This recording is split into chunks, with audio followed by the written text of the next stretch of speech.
Good morning friends. Rayagada టెంపుల్కి బయలుదేరాం friends. ఇప్పటి వరకు నేను ఎప్పుడు రాయగడ అంటే నాకు అసలు ఇప్పటి వరకు తెలియదు ఫ్రెండ్స్. అనుకోవడమే తప్ప నేను ఎప్పుడు చూడలేదు. చాలా ఇయర్స్ నుంచి వెళ్దాం వెళ్దాం అనుకున్నాను ఫ్రెండ్స్. కాకపోతే ఎప్పుడు మా హస్బెండ్కి ఎప్పుడు ఖాళీ లేదు. బట్ తీసుకువెళ్తాను అని చాలాసార్లు చెప్పారు. నేనైతే మాత్రం ఎప్పుడు ఓకే చెప్పలేదు. పిల్లలతో వెళ్ళడం అంటే చాలా కష్టం కదా అని చెప్పేసి వెళ్ళలేదు. సడన్గా మా మరిది వాళ్ళు వదిన వెళ్దామా అని చెప్పేసి అడిగారు ఫ్రెండ్స్. ఓకే వెళ్దాము, హాలిడే వస్తే అని చెప్పాను ఫ్రెండ్స్.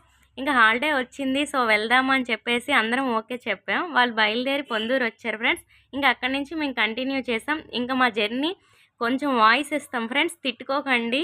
లైక్ బాగుంటే లైక్ చేయండి ఫ్రెండ్స్.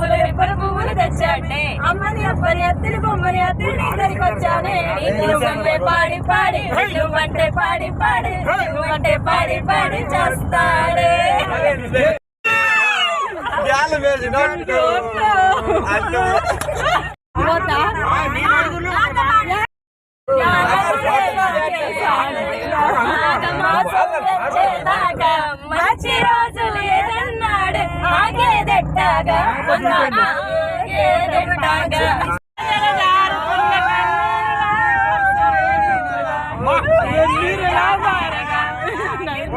ఉన్నది.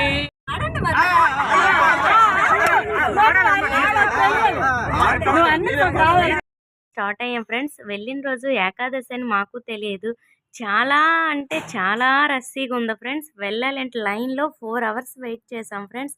ఇంకా రిటర్న్ వచ్చేద్దాం అనుకున్నాము. బట్ రిటర్న్ రావడానికి సెంటిమెంట్ అనిపించింది ఫ్రెండ్స్. ఇంకా ఏం వస్తాం రిటర్న్ అని చెప్పేసి ఇంకా వెయిట్ చేయవలసి వచ్చింది. పిల్లలతో చాలా కష్టమైంది ఫ్రెండ్స్. ఇక్కడ వాయిస్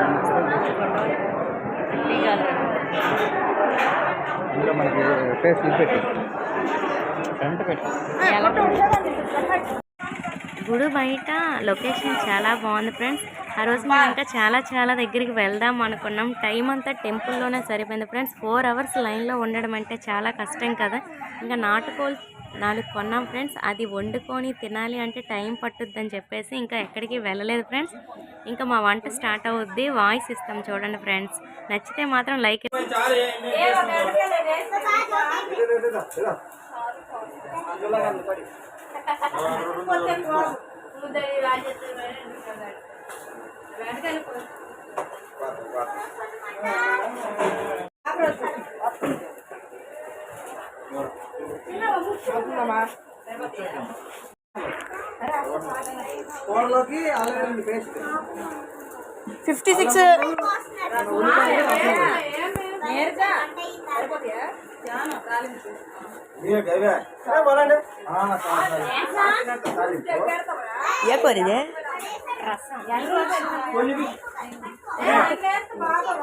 నాటుకోలతో చికెన్ కర్రీ, రసం పెట్టి రైస్ పెట్టాం ఫ్రెండ్స్. ఇంక అందరం కూర్చొని తింటే హ్యాపీనెస్ వేరు కదా. ఇంక 1 బై 1 ఒకరికి వడ్డించుకొని తినేటప్పటికి 6:30 అయింది ఫ్రెండ్స్. ఇంకా స్టార్ట్ అయ్యాం ఫ్రెండ్స్ రాయగఢ్ నుంచి. రాయగఢ్ చాలా బాగుంది ఫ్రెండ్స్. ఎవరైనా వెళ్ళాలి అనుకుంటే మాత్రం తప్పనిసరిగా వెళ్ళండి ఫ్రెండ్స్. చాలా అంటే చాలా